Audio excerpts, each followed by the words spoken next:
మాజీ ఎమ్మెల్యే వల్లభనేని వంశీకి 4వ additional chief metropolitan magistrate court 14 రోజుల రిమాండ్ విధించింది. దీంతో వంశీని విజయవాడ సబ్ జైలుకు పోలీసులు తరలించారు. జడ్జి ముందు ఇరుపక్షాల వాదనలు వినిపించారు. ప్రభుత్వం తరపున న్యాయవాది రాజేంద్ర ప్రసాద్, వంశీ తరపున పొన్నవోలు సుధాకర్ వాదనలు వినిపించారు. A7, A8లకు సైతం కోర్టు 14 రోజుల రిమాండ్ విధించింది.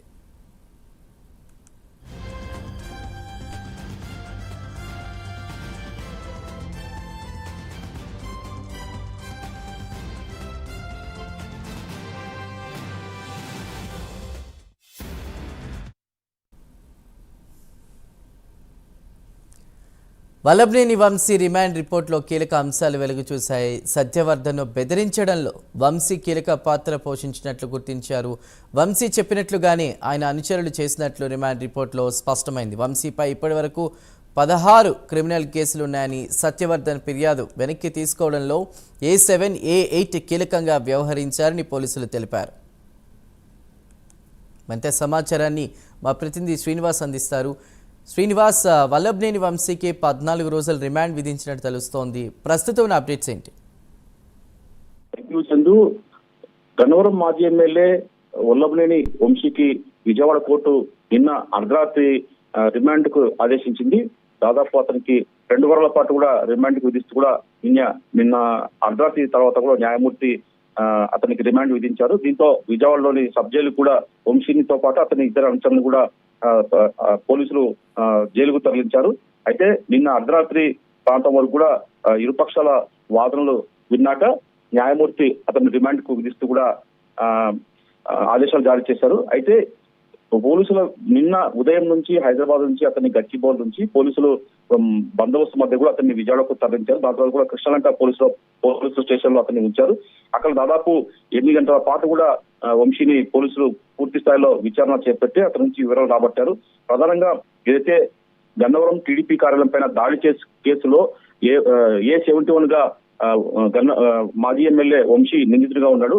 అయితే ఈ కేసుని ప్రస్తుతం కోర్టులో ఉన్న నేపథ్యంలో అక్కడ ఈ కేసును విత్డ్రా చేసుకోవాలని చెప్పేసి ఎవరైతే ఈ కేసును పోలీసులు కంప్లైంట్ చేశారో సత్యవర్ధన్ కూడా అతన్ని కిడ్నాప్ చేసి అతన్ని బెదిరించినట్లు కూడా సత్యవర్ధన్ తాజాగా పోలీసులకు ఫిర్యాదు చేశారు. దీంతో అతనిపై కదలికలపై నిఘా ఉంచిన పోలీసులు హైదరాబాద్ లో గుర్తించి అక్కడి నుంచి అరెస్ట్ చేసి తీసుకొచ్చారు.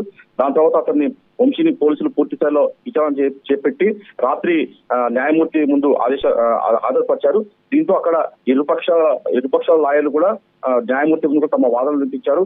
అర్ధరాత్రి 1 గంట సమయం వరకు కూడా న్యాయమూర్తి వాదన విన్నాక వంశీకి రిమాండ్ కు విధిస్తూ కూడా ఆదేశాలు జారీ చేశారు. అయితే ఈ సత్యవర్ధన్ వాంగ్మూలం మేరకు మొత్తం కూడా విజయవాడ పోలీసులు కూడా పూర్తి స్థాయిలో మొత్తం వివరాలు సేకరించారు. అయితే ఇప్పటికే గన్నవరం మాజీ ఎమ్మెల్యే వంశీ పైన కూడా దాదాపు 16 క్రిమినల్ కేసులు ఉన్నట్టు కూడా పోలీసులు రిమాండ్ రిపోర్ట్ లో పేర్కొన్నారు. వంశీ అతని అనుచరులు ప్రధానంగా ఏదైతే సత్యవర్ధన్ అతన్ని కిడ్నాప్ చేసి అతన్ని హతమార్చామని చెప్పి బెదిరించినట్టు కూడా పోలీసులు రిమాండ్ రిపోర్ట్ లో పేర్కొన్నారు. Chandu. Right Srinivas, thank you. ఇప్పుడేమో సడన్ గా మనం ఫిజికల్ ప్రెగ్నెన్సీ అని చెప్పారు. చేశారు, ఆయన సెల్లో పెట్టారు. పోలీస్ స్టేషన్ 5 hours బస్ లో ఉంచారు. ఆయన దగ్గుతా ఉంది, టాబ్లెట్ ఇచ్చాను. నాకు మ్యాజిస్ట్రేట్ కావాలి, ఫిజికల్ ప్రెగ్నెన్సీ అని ఆయన చెప్పారు.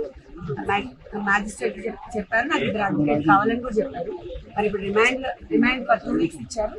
దట్ ఈస్ స్టిల్ 25th ఇచ్చారు. కాబట్టి ఇప్పుడు ఎక్కడ తీసుకెళ్తున్నారు కూడా మాకు తెలియదు. ఆయన తీసుకెళ్లారు. కేసు వివరాలని చెప్పారు. మధ్యాహ్నం వరకు కూడా కేసు వివరాలు ఎందుకు అరెస్ట్ చేసి ఏం చెప్పలేదు. మధ్యాహ్నం వరకు కాదు, ఇప్పుడు ఆయన లోపలికి వెళ్ళే వరకు కూడా ఏం చెప్పలేదు. లోపల it was not open court. ఆయన లోపల తీసుకెళ్లి మ్యాజిస్ట్రేట్ దగ్గర ముందు